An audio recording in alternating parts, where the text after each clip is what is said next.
Joganinho, com a palavra. Obrigado. Bom dia.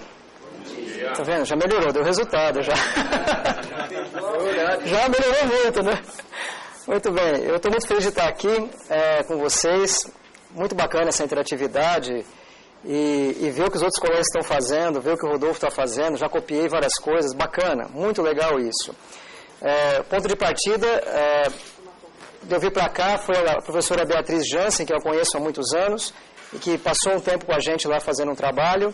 Depois disso, o professor Sérgio Leite me convidou para uma conversa aqui, que o Rodolfo estava presente, e pela primeira vez eu ouvi alguém dizer que a Unicamp avançou muito em pesquisa e não avançou na mesma proporção em ensino, nas tecnologias de ensino, e eu acho que isso é uma conversa muito honesta, muito boa, e que muitas vezes ela está velada, é algo que ninguém quer falar, a gente faz que não entendeu bem, mas as coisas parecem que precisam de mudanças urgentes. Outro dia os alunos me perguntaram a respeito que queriam fazer reuniões para atividades de ensino, alunos de graduação, e se eu poderia falar alguma coisa sobre ensino, e eu disse a eles que estava na hora também de ver o que as outras universidades estão fazendo, e não só a gente. Ou seja, parar um pouco a endogenia e ver o que está sendo feito muito em escolas particulares, que muitas delas hoje, frentes à tecnologia de informação, passaram à nossa frente, porque não deram tanta importância talvez à pesquisa, mas deram muita importância ao ensino. E me parece que em poucos anos essa situação de ensino de qualidade pode, se a gente não tomar cuidado, sofrer um revés para as outras instituições mais destinadas a isso. Eu trabalho no Instituto de Biologia e a minha área de trabalho é embriologia humana. A embriologia é a ciência que estuda o desenvolvimento intraútero, né? Desde a fecundação até o nascimento do bebê. E eu trabalho basicamente com embriologia humana. Eu sou médico, minha formação, minha graduação é em medicina, eu me dediquei à área básica em projetos de pesquisa, uma formação igual de todos. Nunca exerci consultório, nunca fiz isso. Eu trabalho basicamente como pesquisador. E eu convidei para trabalhar com a gente hoje aqui a Mainara. A Mainara ela é bióloga e ela tem formação em licenciatura e em bacharelado. A Mainara veio para esse grupo trabalhar com a gente no programa PED. E foi um casamento muito bom, porque eu tenho um problema. Eu nunca fiz a faculdade de pedagogia e eu não tenho licenciatura. Quer dizer, a minha formação como professor é nada, porque é ruim isso. Eu não tenho formação teórica, né? Eu não sei os princípios da pedagogia. Eu li, mas eu não fui formado para isso. Então, a Mainara ela é formada na Universidade Estadual de Londrina e lá tem uma sólida formação na parte da licenciatura. E pedi a ela que nos ajudasse durante alguns anos para trabalhar junto nesses projetos que eu vou mostrar agora. A Marília Lopes Justino também é bióloga, também licenciada e fez o bacharelado aqui na Unicamp, e também juntou-se a esse grupo para trazer novos conceitos, sobretudo esses conceitos que faltam, né, que eu acho que pode ajudar muito a parte dos conceitos da licenciatura. E nós vamos trabalhar um pouquinho sobre e-learning no ambiente educacional aprimorado, que temos feito já há alguns anos, desde 1999, durante 15 anos, numa disciplina, numa área que é a área de embriologia. Bom, eu vou trabalhar 4 tópicos com vocês. Eu vou trabalhar a introdução ao e-learning e a criação de novas plataformas de ensino. Basicamente, eu quero falar hoje de um e-book que nós construímos. E depois a Marília vai trabalhar com vocês o aprendizado ativo com e-book, com esse material com e-book, mostrando uma metodologia de aprendizado ativo. Isso é o resultado de uma parte da dissertação de mestrado da Marília, né? Foi como ela trabalhou. O professor Valente foi também membro dessa dissertação. E depois a Mainara vai trabalhar com essa outra proposta aqui, que se refere ao trabalho que ela fez durante o estágio docente, durante o PED, né? A ideia do PED lá é fazer algo realmente, a ideia não é usar o aluno, a ideia é que o aluno vá lá também para ser ativo, né? Eu não quero um aluno passivo no PED, a gente quer um aluno ativo. Então essa é o que a Mainara vai falar. E aí no final a gente reúne tudo isso e tenta chegar a alguma conclusão que pode ser interessante. O marco fundamental para mim é 1999. A Faculdade de Ciências Médicas da Unicamp fazia uma mudança curricular. A mudança curricular dizia que o médico deveria ter formação geral, ser competente do ponto de vista técnico, humanístico, ético, trabalhar em equipe, incorporar tecnologia e respeitar a autonomia do paciente. Eu olhava para isso e me perguntava assim, eu sou da embriologia, o meu colega ensina anatomia, o outro colega ensina bioquímica. O que nós temos a ver com aspecto humanístico, ético, autonomia de paciente? Nós nem trabalhamos com paciente, a gente ensina ciência básica, né? O que eu tenho que ver com isso? Mas, na verdade, se eu quero que o aluno respeite o paciente, que ele seja ético, isso deve começar no primeiro ano de faculdade, não deixar para o 5º ano em diante, quando ele tiver. Né? Então, o que nós, na área básica, podemos fazer para trabalhar esses contextos? Isso foi uma coisa que, para mim, em 1999, ficou muito pesado, porque eu não fazia nada disso, obviamente. Além disso, a reforma curricular falava assim, além de tudo isso, acompanha novas metodologias didáticas? Sim. Acompanha inserção antecipada do aluno na comunidade? Também. ênfase em conteúdos também, conhecimento baseado em evidência, tudo isso acompanhava nesse pacote da reforma curricular. Uma das coisas mais chocantes que eu também me recordo é quando eu vi, isso aqui foi apresentado na tese de mestrado da Marília, eu não sabia, ela fez esse slide e chegou no dia da dissertação e surpreendeu e disse assim, isso aqui é uma imagem que nós temos no século XIII, o professor e seus alunos.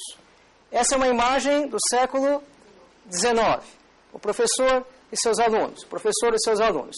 Isso aqui é a semana passada na Unicamp. Eu olhei para isso e falei, não é possível que uma menina de 20 anos está me dizendo isso, né? E eu tenho que escutar isso e dizer assim para ela, as minhas aulas continuam assim e eu continuo trabalhando dessa maneira. Então, o chocante da história era como transformar isso de uma maneira diferente. Visto que, desde muito tempo, né, a gente trabalha com e-learning meio sem saber, né? Ou seja, desde o momento que tinha aqui as cartas, os livros, obviamente isso não era um aprendizado eletrônico, mas a gente fazia, a gente vai lembrar de cursos à distância, feito com cartas, livros que chegavam, apostilas, corrigia. E depois essas metodologias foram mudando, chegou a televisão, o rádio, quer dizer, várias ferramentas foram aparecendo. E até chegou, né, nós estamos vendo hoje, que dá para fazer o Google Docs, dá para fazer pela internet, né? Mas o que havia mudado frente a essa realidade que nós estávamos vendo aqui? Quase nada, né? Quer dizer, a tecnologia da informação e comunicação, as TICs avançaram exponencialmente, mas o ensino propriamente dito, ele tinha ficado para trás. E a reforma curricular dizia assim, mas agora tem que incorporar novas tecnologias. E a gente falava assim, não, eu incorporei novas tecnologias, eu estou usando e-learning, na verdade eu estou usando aqui um dispositivo eletrônico. Não é isso. Eu tenho que usar um dispositivo, mídias diferentes, que possam fazer diferença quanto a esse aprendizado. Então, nós começamos lá em 1999, eu inundado com essa coisa que tinha um aspecto humanístico, ético, novas tecnologias, e-learning, tudo isso, e me perguntava o que fazer. Bom, vamos ver o que os colegas fazem no mundo inteiro. Então, nada melhor do que nós consultarmos os livros de embriologia e ver como é que os livros de embriologia trabalham isso. E aí você abre os livros e está assim, aspecto ético, não. Humanístico, não. Técnico, aplicabilidade, pouca. Novas tecnologias. Então, qual era a referência que a gente tinha para isso? A referência era inúmeros livros, na imensa grande maioria, livros americanos, que nós importávamos, traduzíamos, cheios de confusão na tradução. Né? Problema grave para resolver. E me preocupava muito isso. E foi nessa preocupação que eu tive, eu comecei a ir para o hospital e fiz uma perfeita simbiose, um perfeito casamento com os clínicos do HC e do CAISM e disse a eles que como eu me sentia dentro de uma disciplina de área básica preparando o aluno para uma área clínica, que a gente não conversava e que precisava fazer isso. Então a solução foi simples. Vamos olhar os prontuários médicos, vamos conversar com os pacientes, eu ia lá, conversava com os pacientes, analisava, conversava com os colegas e comecei, nessa época, a montar histórias clínicas de pacientes que relatavam as suas dores, as suas reclamações, os seus aspectos mais humanísticos tão negligenciados na área médica nos primeiros anos da faculdade. E com isso não só montamos as histórias, mas registramos raio-x, tomografia, os exames complementares, imagens de necrópsia, imagens de biópsia, tudo isso eu fui, ao longo de alguns anos, somando isso. Nesse meio do caminho, uma aluna de pós-graduação, que fazia uma outra área, começou a seguir esse trabalho, achava que era interessante, começou a ir comigo, nessas reuniões, buscar esse material lá no HC, no CAISM, e esse material foi crescendo, nós reunimos imagens macroscópicas, microscópicas.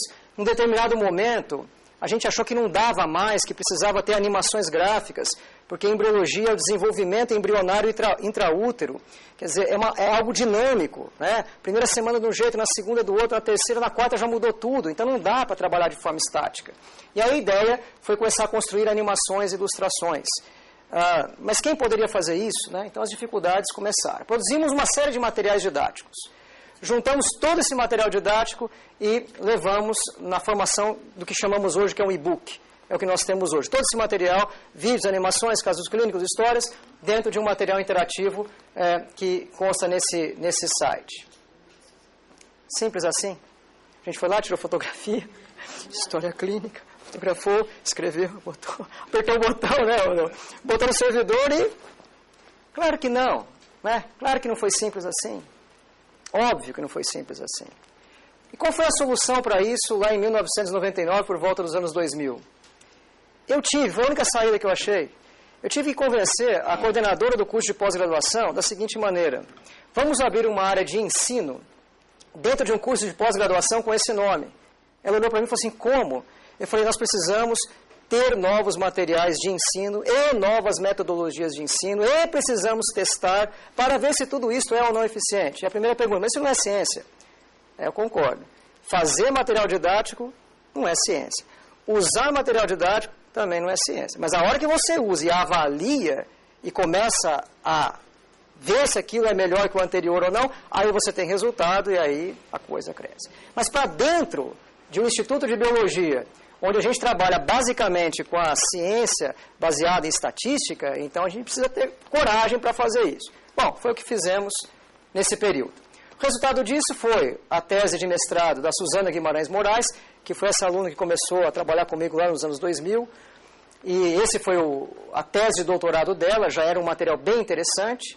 Depois disso veio a Ana Gabriela Duarte, que trabalhou com os quizzes eletrônicos, e finalmente teve a dissertação de mestrado da Marília, que mostrou como a gente poderia usar esses materiais mais interativos e como avaliar esse processo. Então essa foi um pouco da história de como a gente tentou transformar ensino em pesquisa e ainda tentar coletar resultados a partir disso. Por que isso? Porque lá em 2000 eu não sentia que a universidade iria investir recursos financeiros, iria investir pessoal de apoio, alguém para carregar o clicker, etc., etc., para o ensino. Todo investimento pesado era feito em cima de pesquisa. Mas não tinha programas que a gente pudesse aplicar para melhorar o ensino de maneira significativa como era em pesquisa. Por isso a migração para uma linha de pesquisa. Bom, isso levou, durante 15 anos de trabalho, a gente construir um material interativo, que é isso aqui, que é um e-book que a gente tem hoje, esse material, o lançamento é agora, semana que vem. É um livro como outro qualquer, a diferença é que não tem impresso, não existe nada impresso. Ele fica hospedado na internet, ele tem autores, né? Ele tem seus autores, todo aquele pessoal do CAISM, do HC, todo mundo faz parte como coautores disso. É um livro como outro qualquer, a gente entra aqui em o e-book, vai nos capítulos do e-book, a gente pode olhar os capítulos, e se a gente clicar aqui, por exemplo, no capítulo 4, a gente vai aqui, eu já deixei aberto para facilitar o trabalho da gente, eu posso ir aqui no capítulo 4, e aí eu tenho todo aqui o livro colocado nesse capítulo 4. Então, eu tenho os itens que eu quero que meus alunos estudem, aquilo que eu imagino que é importante. Se ele passar a mão aqui, ele vê uma imagem. Isso aqui, na verdade, aquelas animações que foram construídas ao longo dos anos. Hoje, elas podem ser acessadas e depende da nossa rede, tem esse delay, né? E aí o aluno acessa a animação, ele pode fazer um zoom aqui. Deixa eu sair daqui para conseguir fazer isso. Ele pode fazer um zoom aqui e ele pode, então, estudar a animação. Então, aquilo que ele via paradinho em uma foto, 2 fotos, 3 fotos, 5 desenhos, ele agora pode ir rápido, ele pode ir lento, ele pode migrar para cá. Quer dizer, aqui deve ter vários minutos de animação. Quer estudar para a prova, então ele desativa a legenda, ele coloca a legenda, está muito claro, ele deixa mais escuro, então ele navega. E aí, a Marília vai contar para vocês, e muitos alunos falam assim, como é que é a aula? Eu falo assim, olha, nós vamos ler esse capítulo hoje aqui, e o aluno fala assim, mas não vai dar a matéria? Às vezes eu falo assim, não, a matéria já foi dada, já escreveu, já gravou, quer dizer, é muito mais, né, do que simplesmente fazer alguma coisa. Então, esse é o nosso e-book que está andando, e aí resolvemos, quer dizer, tem objetivos, os objetivos a Mainara ajudou a fazer porque segue uma classificação de Bloom, tudo direitinho, como tem que ser, objetivos específicos. Ao final da aula, o aluno vê se ele aprendeu, se ele não aprendeu. Nós temos a embriologia básica, ou seja, que ele pode entender ser bom do ponto de vista técnico, formação técnica. Depois ele tem a integração clínica, para que serve a embriologia, e finalmente ele pode acessar um caso clínico e aí ter, no caso clínico, os aspectos humanísticos de histórias verdadeiras que aconteceram. Claro que as pessoas aqui são omitidas, né? Mas são histórias verdadeiras e ele acaba entendendo o porquê que ele está aprendendo embriologia. Existe uma sequência do porquê.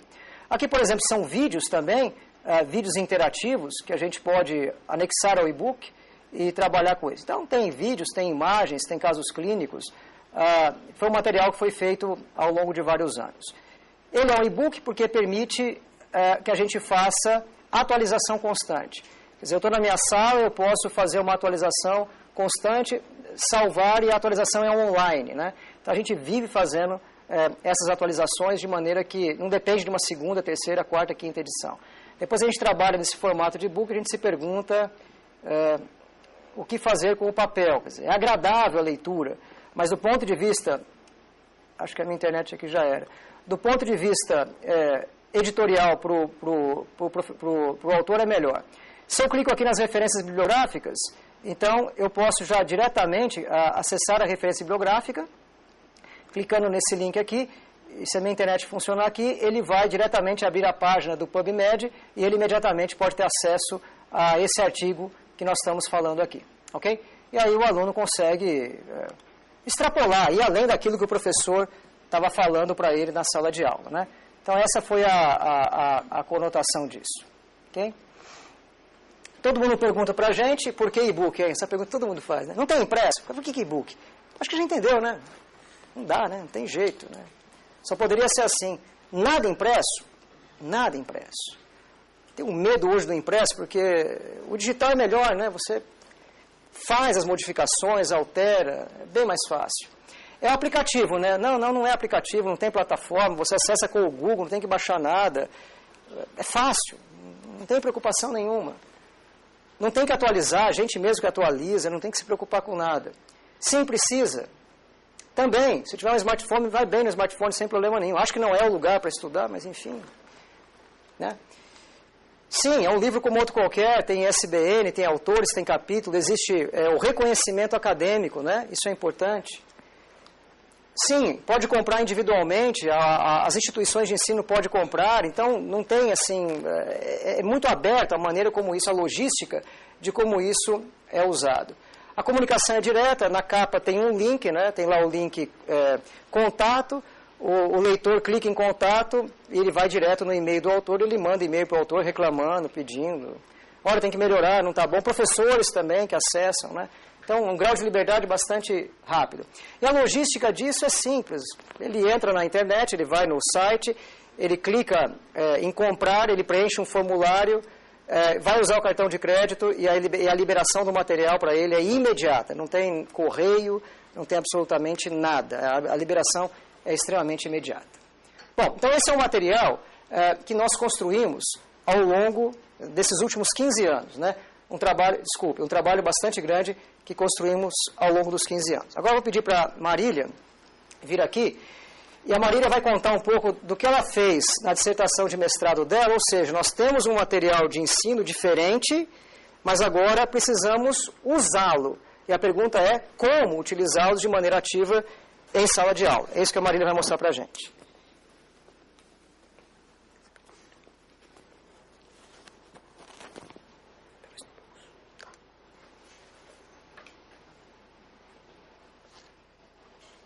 Obrigada, professor. Bom, bom dia. Obrigada. Eu gostaria de agradecer ao professor a oportunidade de poder mostrar a minha dissertação de mestrado para vocês. E essa é a ideia mesmo que o professor passou, né? quando eu ingressei no mestrado, a pergunta era, legal, a gente tem um material que está sendo desenvolvido, ele ainda não tinha exatamente essa interface que o professor acabou de mostrar, mas o conteúdo era esse. E daí pensamos, bom, vai lançar um e-book, vai lançar e daí vai ficar só mais um livro, qual que é a diferença? A pergunta da minha dissertação foi, então, como usar para já dar um embasamento também, de repente, para os próximos usuários, para professores, ideias de como seguir adiante com isso, né? A gente pensou inicialmente em 3 estratégias de como que poderia ser usado esse e-book na sala de aula. A primeira estratégia é a mais simples, talvez a mais imediata que a gente vai pensar. O professor projeta, que nem o professor Luiz fez agora para vocês, vai dando as aulas e usa o conteúdo do e-book como uma ferramenta para facilitar a exposição do assunto. Mas então, na verdade, eu não estou quebrando com o modelo de aula. Continuo sendo um modelo tradicional, eu só estou usando uma animação em vez de usar um desenho. A segunda estratégia, já um pouco ativa, ela também é um pouco intuitiva. Primeiro o professor fala, ele usa o e-book para contar as coisinhas que ele quer falar, contar o que é notocorda, fala tudo que tem que ser dito, e daí depois ele dá um tempinho para o aluno, tá, agora você pode usar o e-book para revisar aquilo que eu disse. É uma estratégia, e já é ativo, porque o aluno tem um momento em que ele pode ir naquele ponto que ele ficou com dúvida da explicação do professor, ele pode avançar, pode ir depois. E talvez a estratégia com a maior quebra de paradigma seria a nossa estratégia 3, que é, primeiro o aluno chega e usa o e-book. Não sei nada, nunca ouvi falar de notocorda na vida, vou sentar e usar o e-book. Vou ver. Daí, depois disso, eu vou para a aula. E o professor Luiz vai tirar as dúvidas, na verdade. Vai ser um momento de interação professor-aluno para tirar a dúvida. Mas o professor Luiz não vai explicar o que é notocorda, já foi explicado. A pessoa pode não ter entendido como surge, o que acontece, mas o conceito está escrito. Então, seria mais ativo nesse sentido. E a dinâmica, então, foi a seguinte. Em 2010, os alunos fizeram essa estratégia nos cursos de medicina, fonoaudiologia e enfermagem. Os resultados que eu vou mostrar para vocês são os de medicina, porque são com a turma maior e daí dá os resultados mais sólidos. Então, isso foi em 2010. Em 2011 e 2012, a gente dividiu as turmas ao meio e metade da turma fazia de um jeito, metade da turma fazia de outro.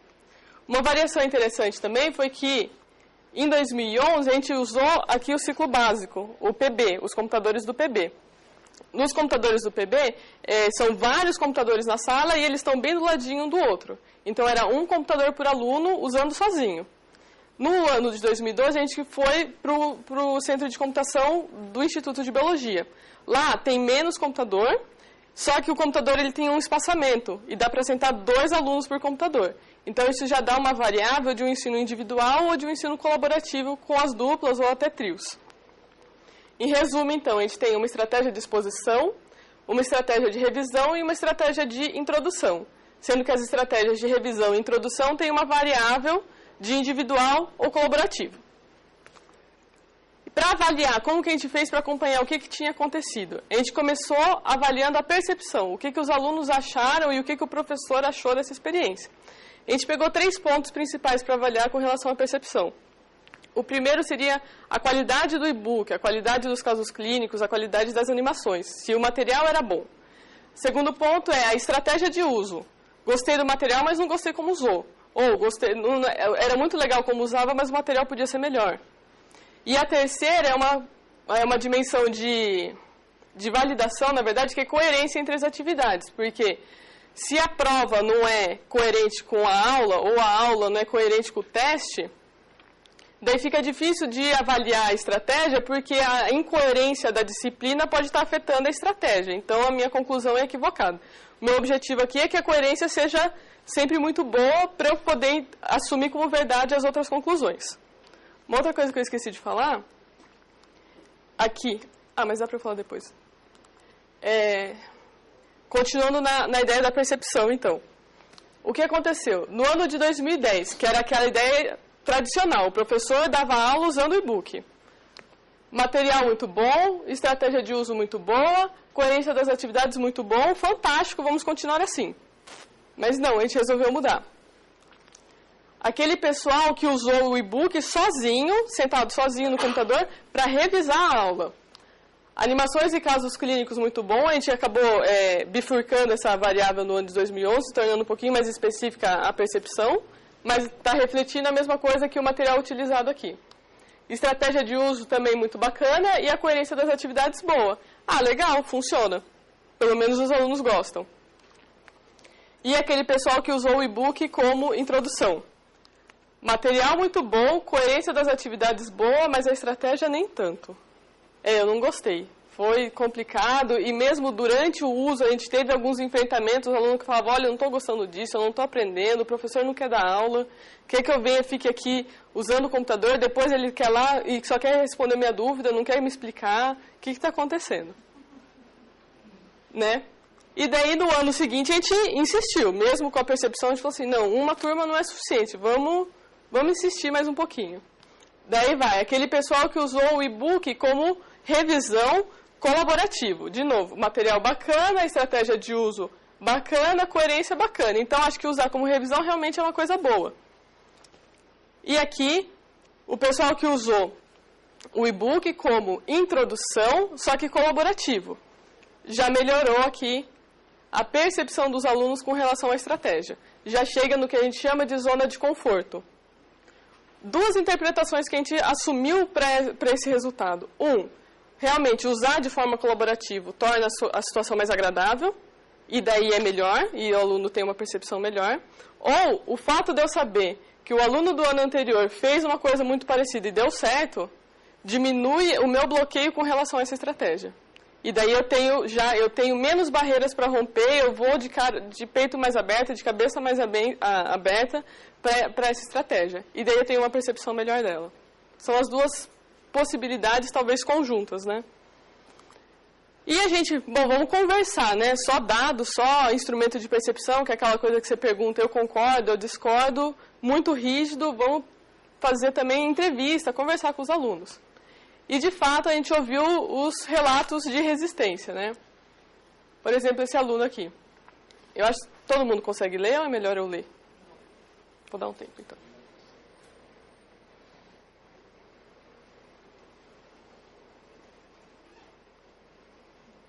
Esse é um aluno que usou como introdução. Ele estava com invejinha do outro que usou como revisão. E esse aqui.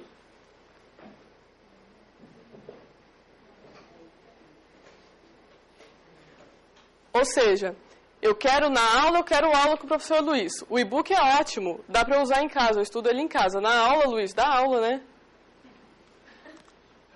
Mas a gente também teve relatos de adaptação.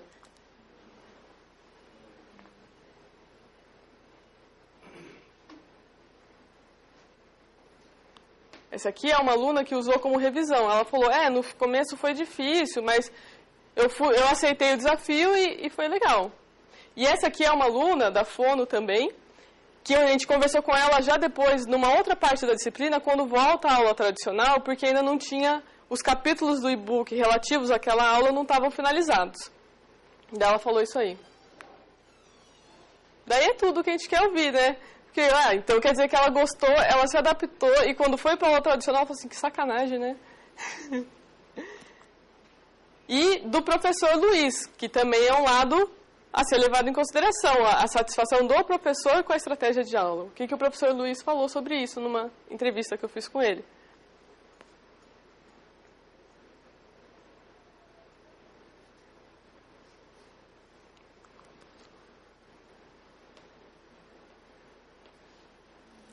E eu acho que esse termo que o professor Luiz usou é o termo-chave, de corresponsabilidade e de importância frente aos alunos.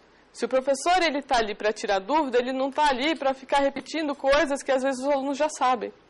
Ele se sente mais importante ao poder tirar uma dúvida do aluno e não ficar falando, sem saber se o aluno está entendendo ou não. A atividade docente deve ser mais prazerosa quando você olha no olho do aluno e sabe que ele entendeu. Porque numa sala de aula aqui, nesse momento mesmo, eu não tenho certeza que vocês todos estão entendendo o que eu estou falando.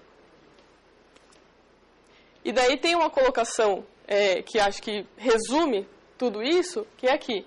A oposição diante de movimentos de inovação ou mudança na estratégia de aula é frequentemente esperado, mesmo quando são propostas inovações que remetem acordos pedagógicos estabelecidos nas últimas décadas do século XX, o aumento da responsabilidade dos alunos, o estímulo ao desenvolvimento do raciocínio crítico e a mudança do papel do professor como transmissor de conhecimentos.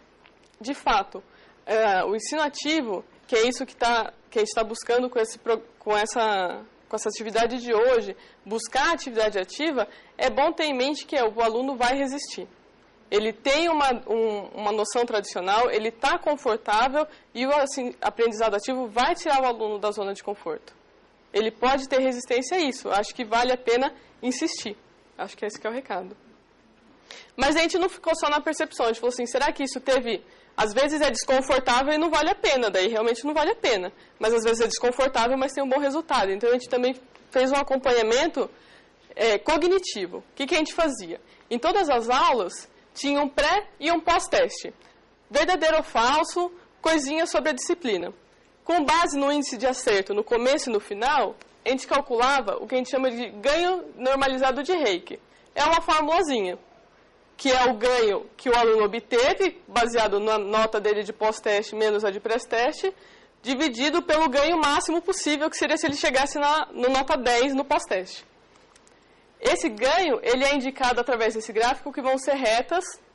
Quanto maior o ganho, maior o ângulo da reta. Quanto menor o ganho, mais agudo o ângulo. E aqui estão nossos resultados das estratégias. Daí fica, poxa, não valeu a pena, hein? Porque a estratégia tradicional ou aquela estratégia em que o aluno revisava em dupla eram aquelas de melhor ganho. As outras estratégias tinham um ganho médio e esse aqui quase que um ganho baixo. Poxa, não valeu a pena. Mas vamos olhar outras coisas. A gente olhou também resultado de prova, que são as avaliações somativas. Aquela prova que vale nota, que é o que vai para o CR do aluno, né? E está aqui. As estratégias, a melhor das estratégias foi melhor que a pior das estratégias. Tudo bem. Mas, de um modo geral, as estratégias não tiveram uma variação significativa. Ou seja, nenhuma das estratégias afetou o desempenho dos alunos realmente nas provas. Não parece estar valendo a pena o ensino ativo, né? Mas o último resultado, acho que é o que vale a pena, que é o de médio prazo. A gente pegou esses alunos 6 meses depois, o que eles lembravam daqueles conhecimentos. E está aqui. A estratégia passiva, a tradicional, mais confortável, teve menor retenção. E a ativa, uma tendência a maior retenção, que eu acho que é o que o professor Rodolfo mostrou lá no curso de 5 minutos, o objetivo é a retenção. Então, talvez a graduação desse aqui desse para explicar em 3 minutos, esse aqui se demorasse 4. Já é alguma coisa, né? E daí, então, em resumo, qual que foi as conclusões aqui do meu trabalho, da minha dissertação de mestrado? Que o e-book foi utilizado de forma coerente, que foi observada uma resistência às estratégias que desconstruíam o modelo de aula expositiva e que aquela estratégia que tinha maior quebra era aquela que tinha maior resistência. Por outro lado, ela foi a de maior satisfação para o professor. Para a cognição imediata, as estratégias tradicional ou colaborativa como revisão foram as melhores. Mas não teve variação na nota da prova e como retenção as ativas foram as melhores. A interpretação, acho que a analogia mais simples de resumir isso é assim. Nesse momento que a gente está aqui, que é uma palestra, o objetivo é simplesmente expor o conteúdo. Ninguém espera que vocês saiam daqui sabendo tudo sobre aprendizado ativo ou lembrando cada detalhe da minha dissertação de mestrado. Então, acho que a gente está fazendo de um jeito bacana, expositivo. Vocês vão ter um ganho imediato, eficiente, mas a chance de esquecer é grande. Agora, se esse assunto é crucial para a vida de vocês e tem que ser mantido, vocês vão ter que ter um aprendizado mais ativo em cima desse assunto. A palestra não vai ser suficiente. O modelo de aprendizado, então, ele deve ser coerente com o objetivo. Se o objetivo é simplesmente uma exposição, não tem por que investir tempo no aprendizado ativo. Mas, se o objetivo é retenção, é ganho significativo, daí o aprendizado ativo vale muito a pena. E é basicamente isso. Agora, a Mainara, que a gente chama de Nara, e às vezes é difícil de falar o nome inteiro, vai vir contar um pouquinho sobre algumas modificações que foram feitas após a minha dissertação. esse negócio pra mim. Posso fazer uma pergunta? Por favor. Quais eram as diretivas que vocês davam aos alunos para utilizar o e-book na aula? Ou seja, você falava, hoje temos esse tópico. E eles ficavam no... Você vai falar disso? Ela arrasa. Uma pergunta rapidinha, Maia. Lógico. Você conseguiu falar com os alunos por que eles estavam resistentes? Sim, a resistência dos alunos era justamente o desconforto. O medo de ir mal na prova, a sensação de que o Luiz não estava dando aula, a sensação de que eles não estavam aprendendo. Tanto que passou a prova e eles foram tão bem contra a outra turma, passou tudo. Aliviou, ficou tranquilo, mas assim, é muito medo. Medo de não estar... porque é aquela ideia da corresponsabilidade, porque com a estratégia ativa, se ele for mal na prova, ele sabe que é porque ele não usou bem o e-book naquele momento. Se ele vai mal na prova, numa aula tradicional, ele pode botar a culpa. Aquele professor é muito ruim, eu não entendo o que ele fala. Né? Daí é fácil botar a culpa no professor. E você fica bem. Então, essa noção de corresponsabilidade acho que tem muito a ver com a resistência ao ensino ativo. E eu acho assim, tem uma outra coisa, que ele vem para a universidade para ser entretido. Assim, as aulas, os alunos pedem para dar aula, porque eles acham que você está lá para dar aula, não para tirar dúvida e ajudar o aluno. Tem uma predisposição, né, do que ele vem fazendo na universidade. Ele teve um cursinho que só fez isso, ele chega aqui, ele vai querer um show, né? Um show. E acho que, assim, outra coisa que é significativa nesse sentido é o processo do vestibular, porque se no ensino médio ele tem aulas expositivas e o vestibular seleciona os que tiveram melhor proveito da aula expositiva, então a gente acabou de fazer um processo de seleção natural em cima daqueles que são adaptados à aula tradicional, e não aqueles que são adaptados à aula ativa. Então, esses dados aqui, eu estou usando uma amostra populacional de indivíduos adaptados à aula tradicional, não de indivíduos adaptados à aula ativa. E isso é uma quebra para eles, né, que também é desconfortável.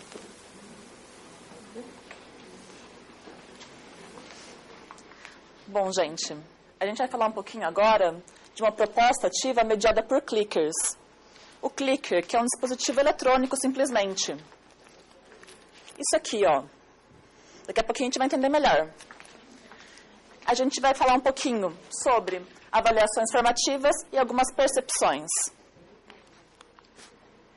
Eu ingressei em todo esse esquema pelo PED, pelo Programa de Estágio Docente aqui da Unicamp. Eu trabalho na bancada. Eu não sou da linha de ensino do professor Violim, mas eu sempre gostei de ter esse pezinho mais para cá. Então eu fui quase que imperceptivelmente me aproximando dessa área para conquistar esse lado também. Vocês vão ver só. O que acontecia é que logo que eu ingressei aqui na Unicamp, a Marília, ela era PED, e ela fazia essas percepções e diagnósticas, e formativas, e somativas, todo tipo de avaliação, em papel. Papel, gente. Então, era assim, quando a gente chegava no laboratório, a gente tem uma salinha que eu acho que é dessa carteira até a carteira do professor Violim. Essa mesa é da Marília. No primeiro dia de aula, eram 120 papéis da medicina. Aí tinha fono, mais 60. Aí tinha enfermagem, mais 60. Aí a gente tinha uma mesinha. De repente, depois de 3 semanas, a minha mesa estava repleta. E aquele caderno de protocolo que eu precisava para fazer o assemblote, cadê? O único jeito da gente conseguir diminuir um pouco esse transtorno todo foi utilizando o clicker. Vamos por partes. Eu ingressei, então, em 2013, no programa de Biologia Celular Estrutural. Comecei também o PED-PAD. E, nesse momento, o Violim falou assim para mim: entendi, você quer ir mais do que para a área de bancada, você quer entender um pouquinho de ensino. Falei, então vai ser PED. Eu falei, tá. Só que é assim, a minha aula é um pouquinho diferente do que você está acostumado, eu acho. Falei, tá. Eu trabalho principalmente com o que eu chamo de instrumentos de validação. Sabe aquela papelada toda da Marília? Então, isso daí é importante. E tudo bem. Daí ele começou a me falar sobre um processo, que a gente ia passar por um processo juntos. E ele falava assim para mim: a todo momento a gente precisa decidir e definir os objetivos de aprendizagem. Ou seja, estruturar de forma consciente o processo educacional. Então, comece a oportunizar mudanças. Tá, entendi. Tá, processo. O que quer dizer isso? Quer dizer que você precisa de planejamento, menina. Então, vamos lá. Você vai ter uma aula amanhã. Qual é a sua escolha do conteúdo? Quais procedimentos você vai usar? Que atividades? Quais os recursos que você tem disponível para aplicar alguma estratégia, se você quer aplicar alguma estratégia? Mais do que isso, qual é o instrumento de avaliação? Por quê? De repente eu estou aqui falando para vocês o tempo todo e desde o momento que eu cheguei aqui, vocês entenderam patavinas do que eu estou querendo falar. Então a gente precisa saber se a gente realmente está alcançando o pessoal. Tá legal. Chegou um momento em que ele falou assim, a gente está no momento do processo de ensino em que a gente tem algumas entrevistas. Está tudo muito legal, muito bom, estou gostando, mas alguns alunos estão falando de um ponto que a gente não pode simplesmente ignorar. Olha lá, olha na fonoaudiologia, feminino 20 anos.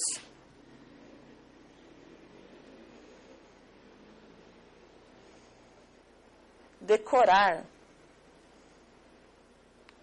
Porque era um pré-pós-teste com verdadeiro ou falso. Então, eu tinha um conceito, uma afirmação, e ele falava, é verdadeiro, é falso. Verdadeiro, falso, inseguro. Enfermagem, masculino, 18 anos. E daí vinha aquela assim, né, para rachar o coco. Péssimo. Antigo, inadequado. Não gostei mesmo. Muda isso aí. Para corresponder a esse quadro, a gente começou a pensar como que a gente ia fazer isso. A gente queria simplesmente uma forma de avaliar o que o aluno sabia até então, situar o aluno.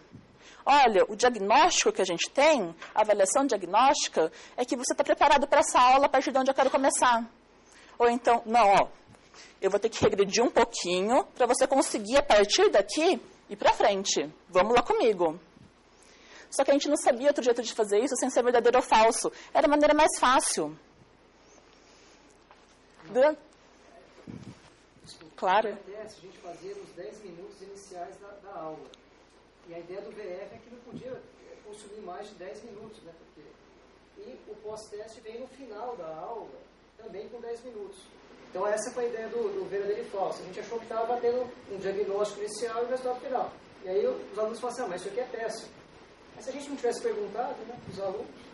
Desculpa. Imagine. E veio uma proposta.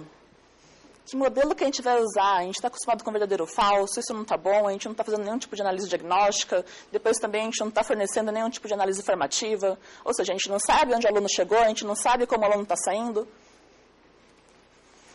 A proposta veio lá de 1956 e foi sendo reformulada, revisada, em 2006, que é a velha teoria de Bloom, velha, mas muito atual. Que é realmente uma escadinha que se sobe conforme você aumenta uma complexidade. A complexidade do conhecimento que você quer alicerçar para o seu aluno. Nessa proposta, o principal objetivo é que você primeiro defina os objetivos educacionais. Onde você quer começar? Como começar? Quanto eu posso ir com o meu aluno? Esse modelo a gente achou que casava bem com uma maior estruturação e aliar os recursos imagéticos que os alunos tanto pediam nas entrevistas. Além disso, era um pouco distoante a gente ter um material como um e-book, que tinha animações, que tinha casos clínicos, que era dinâmico, e de repente a gente não tinha nenhuma figura para mostrar na hora que a gente ia fazer uma análise diagnóstica. Então começou assim. A gente pensou, a gente vai ter que fazer um palco. O que é um palco? A gente vai ter que alicerçar o nosso aluno de várias ferramentas para que ele consiga, todo mundo juntinho e caminhando. Ou então, se não caminharem juntos, cada um no seu tempo, mas que consigam chegar. Esse quadro todo, um plano de aula, um cronograma, estudo, a gente vai falar de tudo isso pouco a pouco. Mas é mais ou menos essa complexidade que a gente atingiu. E eu imagino, espero, que como PED eu consiga ter contribuído um pouquinho na hora de executar. O plano de aula, professor, vamos fazer tal coisa? Vamos colocar tal objetivo? Vamos diminuir essa cobrança? Você acha que é realmente importante? Ou então, no cronograma, vai dar tempo? Você quer pôr um pré-teste, um pós-teste, você quer dar aula, aí você quer fazer uma outra... Vai dar tempo? Vamos lá. A primeira coisa que a gente pensou é um plano de aula. Do que vai ser a aula hoje? Vai ser de gametogênese. Feminina ou masculina? Pode ser as duas? Mas como é que a gente vai dar isso? Então começa a especificar o objetivo. E um objetivo que seja entendível pelo seu aluno. Eu vejo muito professor que me disponibiliza um plano de aula em que ele testa objetivos para ele mesmo. Eu não sou perita para falar o que é mais adequado, mas eu sempre fico pensando que os objetivos do professor são inalcançáveis para mim. A gente começou a usar verbinhos que realmente situavam mais o aluno sobre qual a condição que a gente queria que ele chegasse. Então vamos tentar associar, depois vamos tentar demonstrar, depois vamos tentar desenhar ou formular ou julgar. Vamos por partes. Esse plano de aula, todos os planos de aula, de todas as aulas que a gente foi ministrando, a gente foi colocando no Teleduc. A gente foi alimentando essa plataforma e o aluno, quando tinha que estudar para a prova, abaixava o plano de aula. Gametogênese, eu preciso saber o que é um gameta, eu preciso saber o que o gameta faz, eu preciso saber no final se tem alguma modificação nesse gameta, o que eu espero disso? Vai por partes. Às vezes o aluno abria um livro e ele via tanto assunto correlato, ainda mais na área da saúde. Biologia, enfermagem, medicina. Tem uma hora que o livro fica tão denso que um aluno não sabe se ele realmente precisa daquele conteúdo todo. Às vezes, quando você especifica para o aluno as palavras-chave, os objetivos que você quer atingir com ele, fica mais fácil. Eu vou ter que dar uma aula diferenciada para cada curso? É aconselhável, né? Eu espero, como bióloga, não sair aqui com uma formação de médica. Um cronograma de aula. Então a gente vai fazer assim. Você vai chegar, então, Mainara, na aula, com aqueles pacotes de clicker. Como assim com pacote de clicker? Onde você arranjou o clicker, gente? É assim. Existe a possibilidade de você fazer esse empréstimo. Existe uma burocracia, você pode fazer isso. No caso do professor Violim, né, professor? Ele queria ter um pacote de clickers para ele. Ele queria ter essa mobilidade de, eu vou dar uma aula, eu vou dar um curso, eu quero poder levar os clickers comigo. É isso, professor? Ele queria ter a certeza de que aquele clicker, o número 1, estava relacionado com a RA do aluno da lista da DAC. Para que depois, no software, a gente pudesse computar o que eles fizeram. Então, minha primeira atividade como PED era bem assim. Baixa a lista da DAC. Baixei. Agora, você atribui cada RA a um número de clicker. Um número de clicker por exemplo, esse é o 001. Vai lá e etiqueta, tá? Etiquetei. E o aluno tinha uma lista disponível também no ensino aberto, ou impressa na hora. Ia lá, é meu. Colocava no pescoço e ficava com ele até o final da aula. Tudo bem? Então vamos lá. Nesse tempo aqui, 5 minutinhos, todo mundo vai lá, pega o clicker, tá? Aí eu vou dar uma saudação, vou perguntar sobre tempo, tipo de tempo. Vou fazer uma conversa inaugural. Vou fazer um pré-teste. Tudo isso aqui em 10 minutos? Tem que dar 10 minutos. Que neurose, professor. 10 minutos? 10 minutos. Aí depois desse tempo aqui, eu vou entregar um roteiro de aula. O que é um roteiro de aula? A gente vai ver daqui a pouquinho. Depois disso, eu vou fazer minha aula expositiva. Vou falar de implantação. Discutir umas questões e aí ia. Até finalizar a aula e fazer o pós-teste. Daí variava nas ferramentas que a Marília mostrou, que estratégia que a gente vai adotar.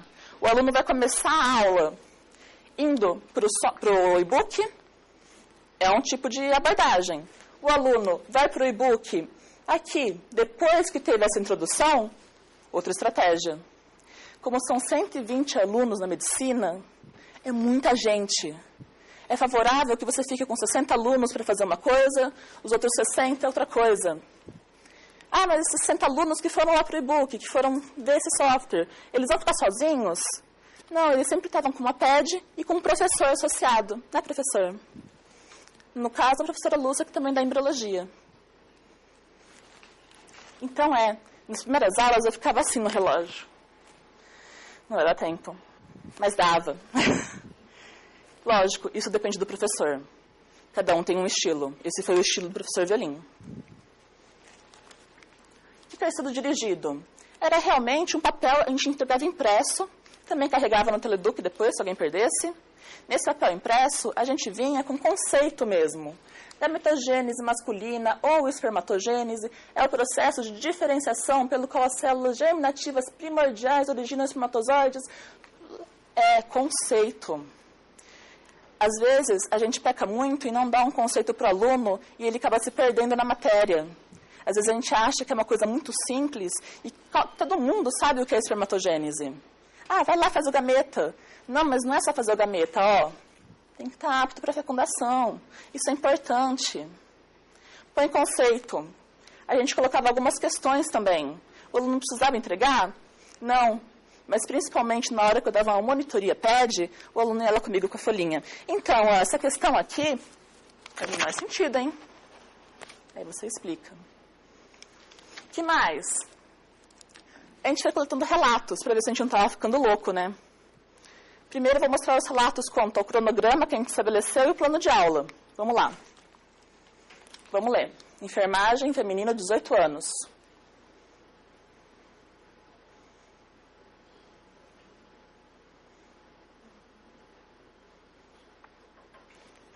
Eram enormes, foi afunilando mesmo. Medicina, 2013, feminino, 20 anos.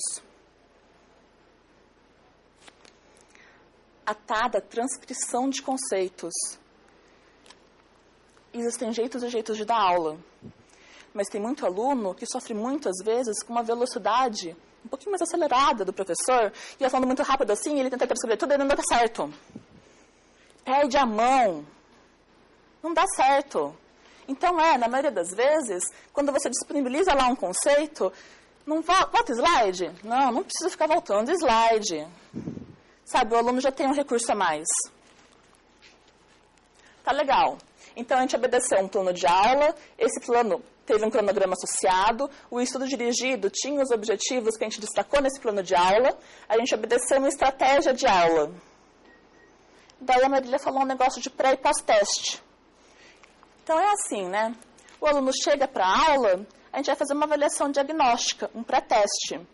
Como assim? Para ver em que passo ele está. Para, inclusive, dar um feedback para esse aluno de que passo ele está. Depois ele vai ter aula, junto com aquele estudinho dirigido, que ele vai poder consultar. E depois ele vai fazer uma avaliação formativa. Não vale nota. É só para formar mesmo. Um pós-teste. O Clicker ajudou muito a gente nisso. Primeiro, porque, graças a Deus, livrou a minha mesa daquele abarrotamento de papel da Marília.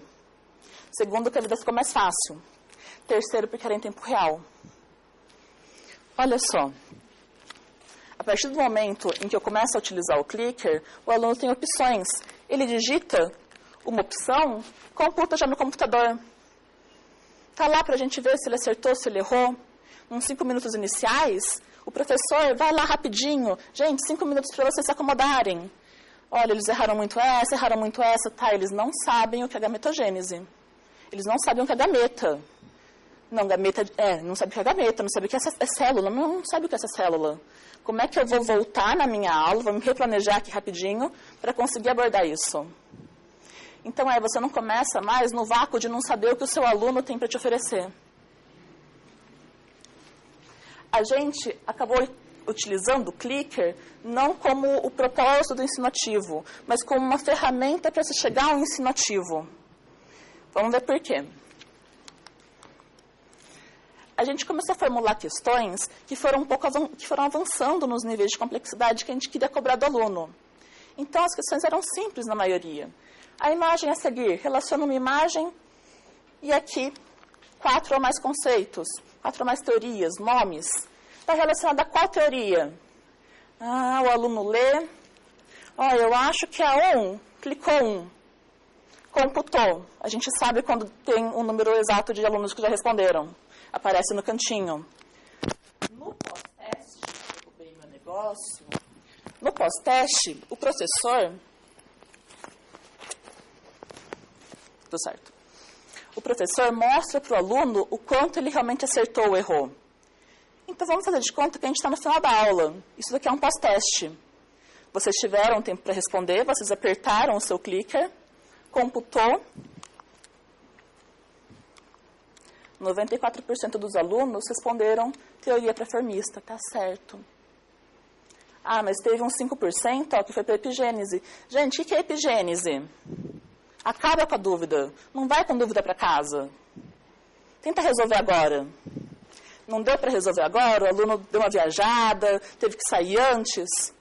O nosso modelo de monitoria era assim, enquanto o Luiz mostrava os resultados do pós-teste, na monitoria eu mostrava para eles os resultados do pré-teste.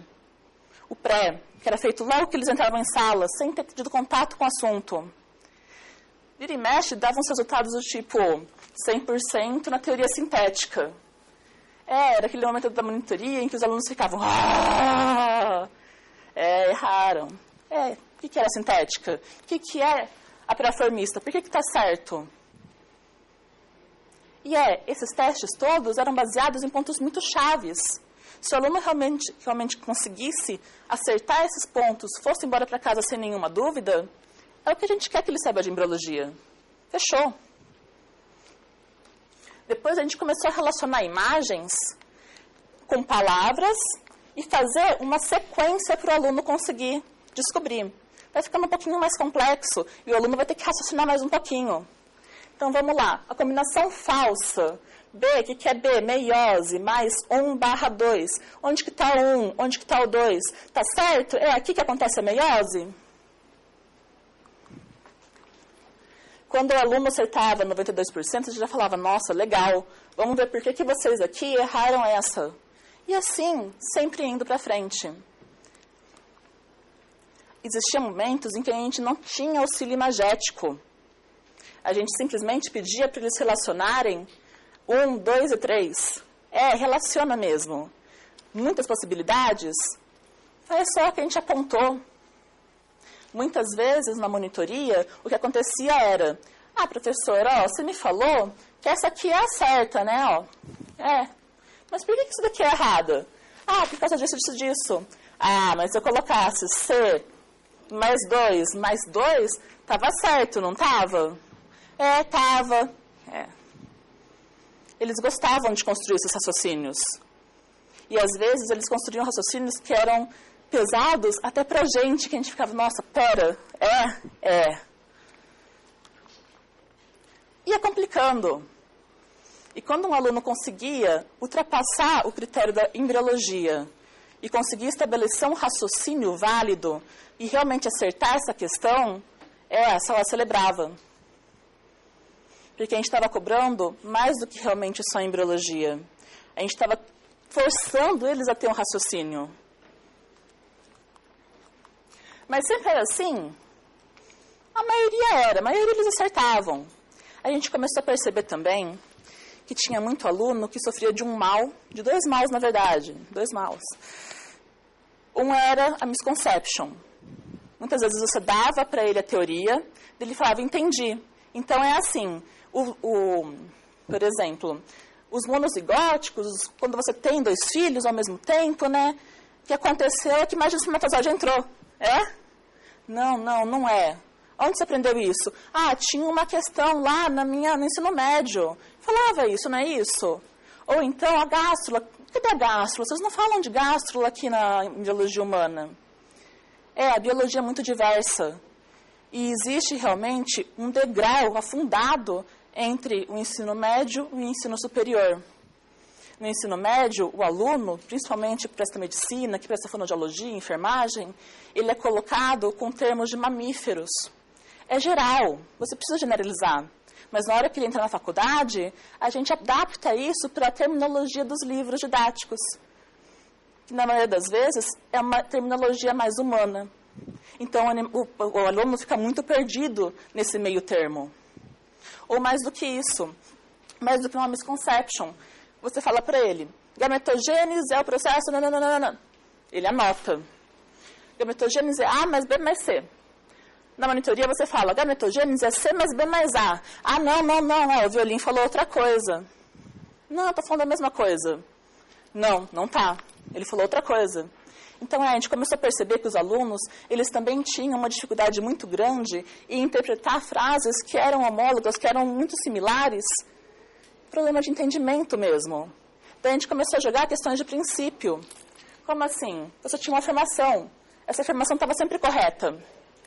E vinha aqui 3 princípios corretos. Mas qual deles se aproximava mais disso daqui que eu estava afirmando? A maioria errava essa questão. É muito difícil você alcançar do aluno dissertativas que realmente sejam contundentes e que realmente sejam diferentes do que o professor vomitou. É muito difícil isso. Sempre dava certo? Sempre era essa coisa chata de imagem, de a relacione. Não, às vezes a gente brincava um pouco, porque é importante se divertir também. E às vezes a gente colocava umas tirinhas engraçadas. Por exemplo, essa. Dá para ler, gente? Vou ler lá, ó. São espermatozoides. Todos somos campeões. E isso desde a fecundação.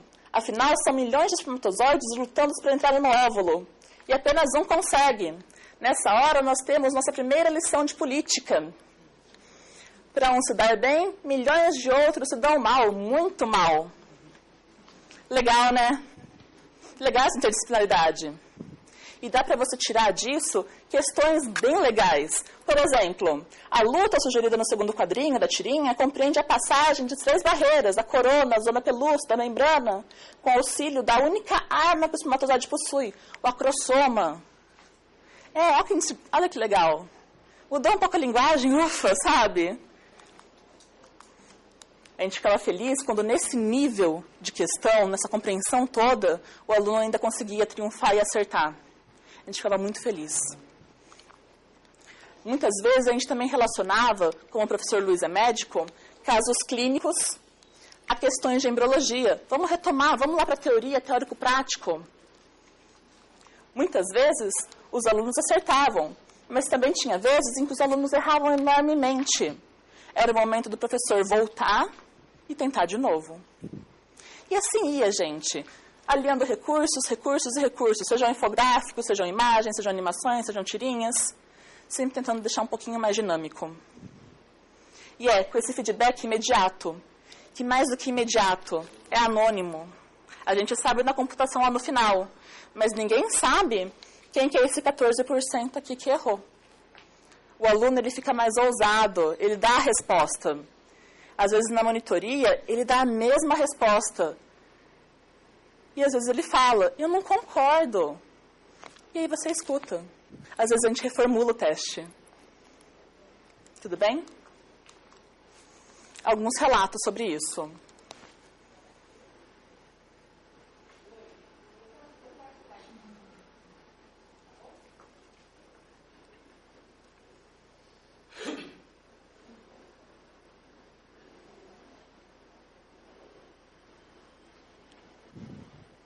Eram outras combinações mesmo. Eles já tinham visto aquilo no pré-teste, o pré-teste já tinha falado para eles quais eram as palavras-chave, já tinham acertado ou não no pós-teste. Lá no PERD, na monitoria, eu tinha reforçado isso, eles queriam brincar agora, eles queriam fazer mais de uma possibilidade. Olha lá, enfermagem feminino, 18 anos. Não curti. Eu entendo a proposta, mas eu não sou muito ativa e nunca tive esses modelos de aula. Acho interessante, mas dá medo. Essa aluna ela foi muito bem. Inclusive, ela foi uma das alunas que mais acertou. Mas ela tinha muito medo. Muito medo mesmo.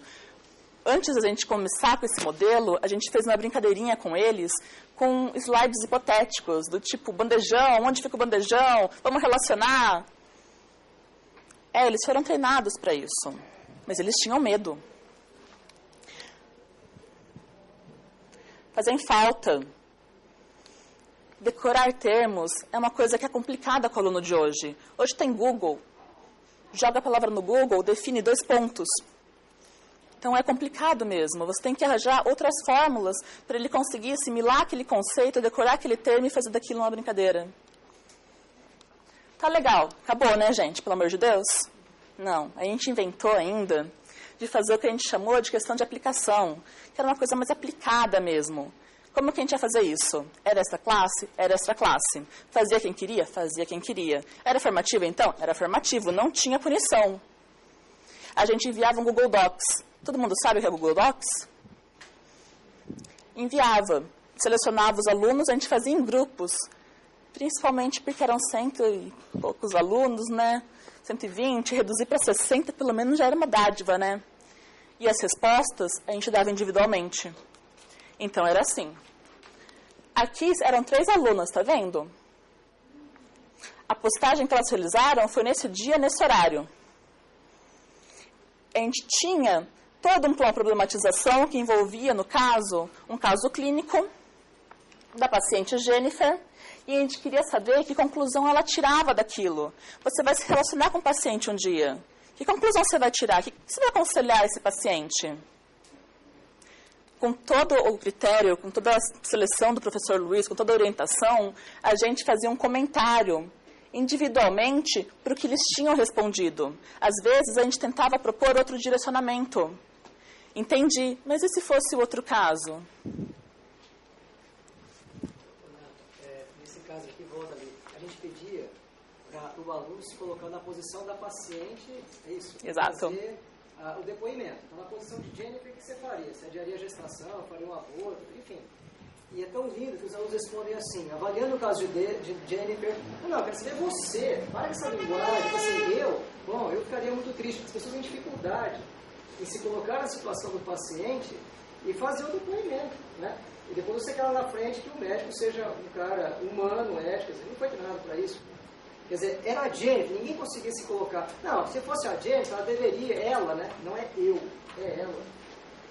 É super interessante isso, né? Essa situação não é minha. Não é minha, né?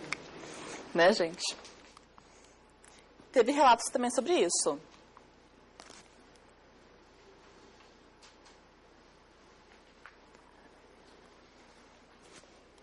Permitem mais de um posicionamento.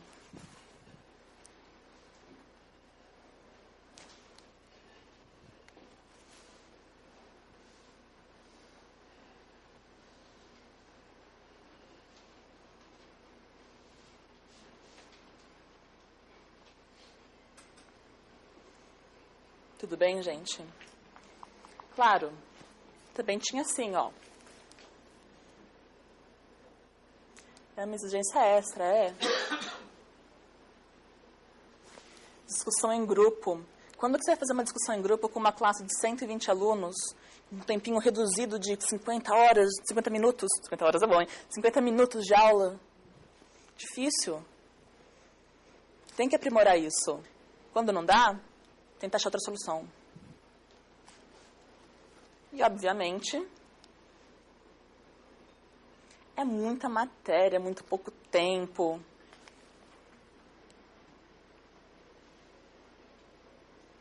Esse cara vai ser punido? Não.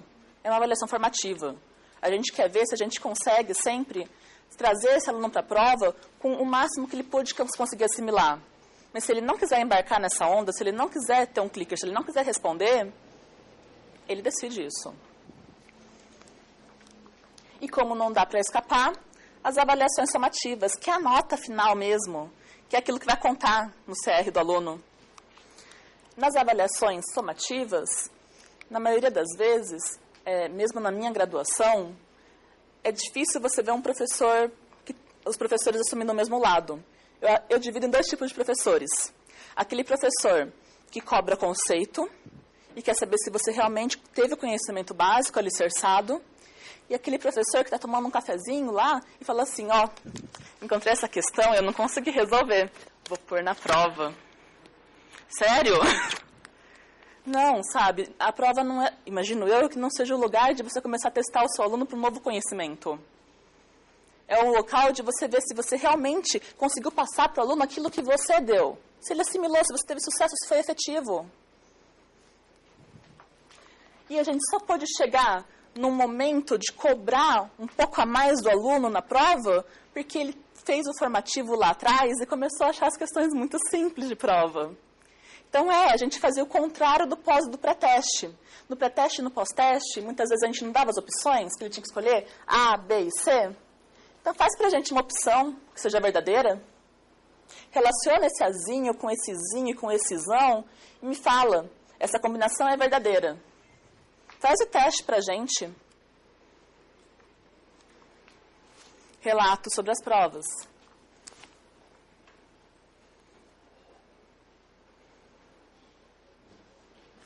Não ficava na mesmice de só cobrar decorebas.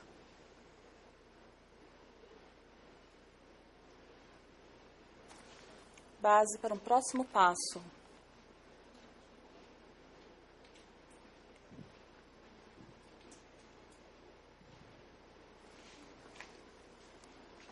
Enfermagem, feminino, 18 anos. Extrema dificuldade.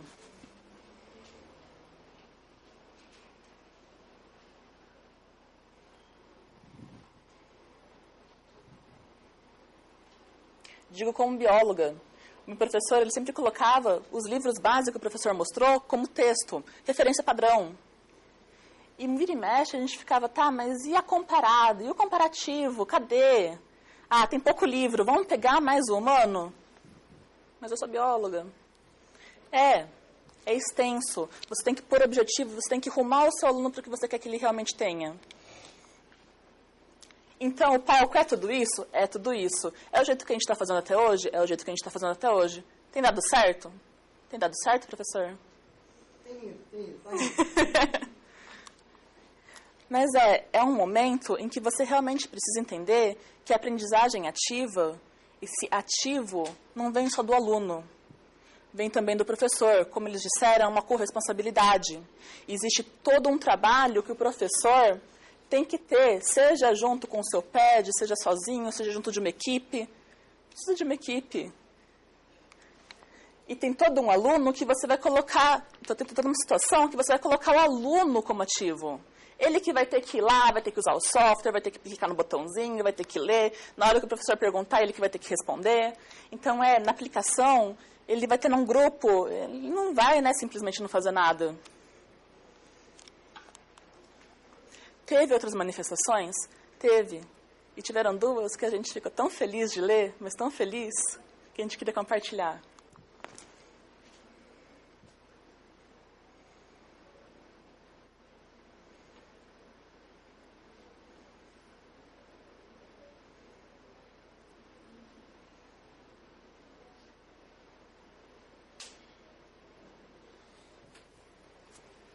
Tomara. Eu fui PED de um semestre. Semestre que vem, você pede de novo. Eu gosto muito de ensino. E na pós-graduação, falta muito isso. A gente fica o tempo todo na bancada, fazendo blotting, fazendo PCR, e faz de novo a imuno. E falta esse pezinho no ensino. Eu consegui suprir isso com o PED. Pega a aula, vai ter aula. É difícil ter aula às vezes. Às vezes não tem matéria. Esse semestre não foi oferecido nenhuma matéria. E aí? Ou então os professores não conseguem incorporar esse ensino ativo. Muitas vezes eles dão referência e vai lá no livro. No livro você vai achar. Que saco.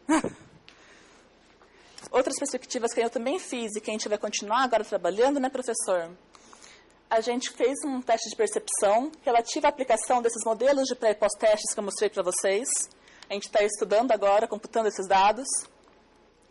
A gente percebeu que tinha muito aluno que acabava a disciplina de embriologia assim. Então, eu continuo o curso? Não sei, continuo o curso? A gente começou a pensar em fazer uma escala de motivação e apresentar esses resultados para eles. A gente se inspirou na escala de motivação acadêmica que foi proposta por Sobral em 2003. A gente também fez um traço, uma linha, onde o aluno vinha e assinalava o grau de motivação que ele tinha para prosseguir nos estudos de fonoaudiologia e enfermagem. Teve muito aluno que assinalou aqui, 60%. Aqui é 60%? Às vezes não corresponde, né? Às vezes tem mais coisa por trás disso tudo. Era isso que eu tinha como relato de PED. Muito obrigada. Opa! Todo seu.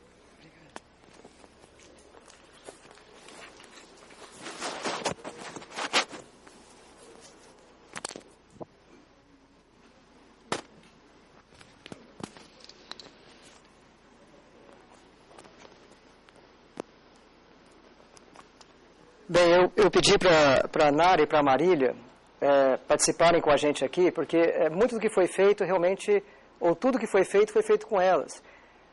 E elas representam essa transição, né, entre o aluno da graduação e o professor do outro lado. E a gente às vezes ouve o professor, ouve o aluno e falta esse meio do caminho. Então achei que foi bacana elas fazerem esse relato, e visto que isso realmente é um trabalho que elas executaram, nós executamos em conjunto. Como conclusão disso tudo, queria dizer para vocês que o modelo de aula ativo que mais acho construtivo hoje, o mais ativo, é esse que a gente coloca lá no e-book, tudo para o aluno, o plano de aula, os objetivos, deixa tudo muito claro do que vai acontecer. Quando o aluno me encontra, eu digo bom dia a ele, eu o recebo, e explico com as minhas palavras o que iremos trabalhar hoje na aula, e ele vai para o e-book, e ele vai lá ver as animações, os vídeos, o texto, e quando ele me pergunta se não vai ter aula, eu digo que eu já dei a aula, eu já escrevi a aula, eu já filmei a aula, nós já desenhamos a aula e, portanto, né? E ele fica abandonado? Não, nós temos lá 50 computadores, os alunos sentados, estudando fielmente aquilo, eles têm 50 minutos para atividade, e eu estou junto com eles, transitando ali, e se eventualmente tiver alguma dúvida, o PED e o professor está ali junto para ajudar na leitura, quer dizer, o aluno não está abandonado em nenhum momento. Mas a única coisa que eu não vou fazer é ficar falando para ele o que ele tem que fazer.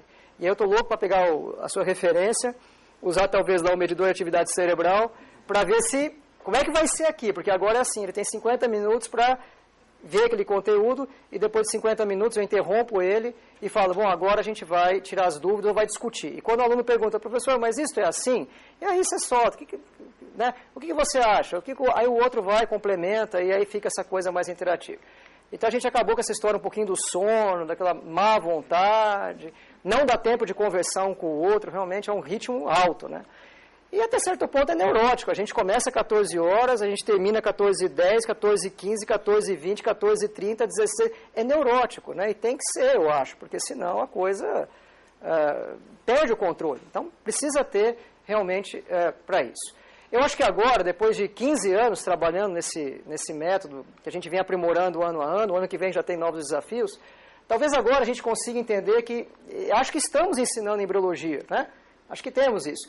Os casos clínicos, as discussões, acho que estamos melhorando o aspecto humanístico, o aspecto ético, né?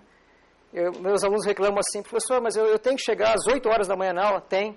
Mas se eu chegar às 8h05, aí você não entra, aí você entra só às 8h20. Mas ser justo? Sei. Só que eu acho que é justo se ela começa às 8, começa às 8, né? Talvez seja uma forma de ética, de corrupção, né? Essas coisas são importantes, a gente não quer falar sobre isso mais. Mas pontualidade é algo importante. Precisamos treinar isso aos 18 anos de idade. Todo mundo reclama, o médico atrasou. Sim, o professor dele atrasou. O que você espera dele? Né? Então, essas coisas são muito importantes. Hoje eles trabalham em equipe, tem Google Docs, eles vão ler o material em dupla, como a Marília falou. Eles incorporam tecnologia, eles têm animações, eles têm vídeo, eles têm que resolver o caso clínico, eles têm que discutir um com o outro. Quer dizer, acho que agora a gente chegou, sei lá, em 2013, depois de tanto tempo, a entender isso aqui e essa história de respeitar a autonomia do paciente. Eu espero que meu aluno respeite o paciente, não é isso? Só que para isso eu preciso primeiro respeitar quem? O aluno. Eu respeito ele e ele respeita o paciente dele. É essa a mensagem que a gente quer dar, uma mensagem muito mais humanística mesmo, mexendo em aspectos de sentimentos profundos, porque a preocupação só com a formação técnica, acho que isso não é bem assim mais. Bom, hoje as aulas são dessa maneira, aqui está uma aluna do programa PED, aqui os alunos trabalhando, alguns deles preferem trabalhar em grupo, uma aluna do programa PED ajudando a trabalhar, o professor está junto, e acho que atingimos um degrau talvez um pouco melhor. Resultado disso, voltando lá a 1999, quando me perguntaram, o programa de pós-graduação me perguntou assim, mas isso vai render paper? Porque o que interessa para a progressão na carreira docente é paper, né? O resto é resto. O importante é número de paper publicado por ano. Tá bom. Então aqui a gente conseguiu escrever capítulo de livro, conseguiu fazer paper, livros, capítulos de livro, e esse é o outro capítulo, e fazer o e-book, ou seja, transformar o ensino também em uma atividade que dá reconhecimento acadêmico. Porque acho que o que falta também é isso, né? a universidade precisa reconhecer essas metodologias, esses princípios e valorizar. É a maneira que a gente encontrou isso, foi transformando isso num pouco de ciência e escrevendo tudo isso que a gente comentou aqui, através de artigos, através de papers e relatando isso, a maioria desses trabalhos já escritos em inglês, com publicações internacionais, sobre como a gente tem feito a embriologia, o ensino de embriologia aqui na Unicamp.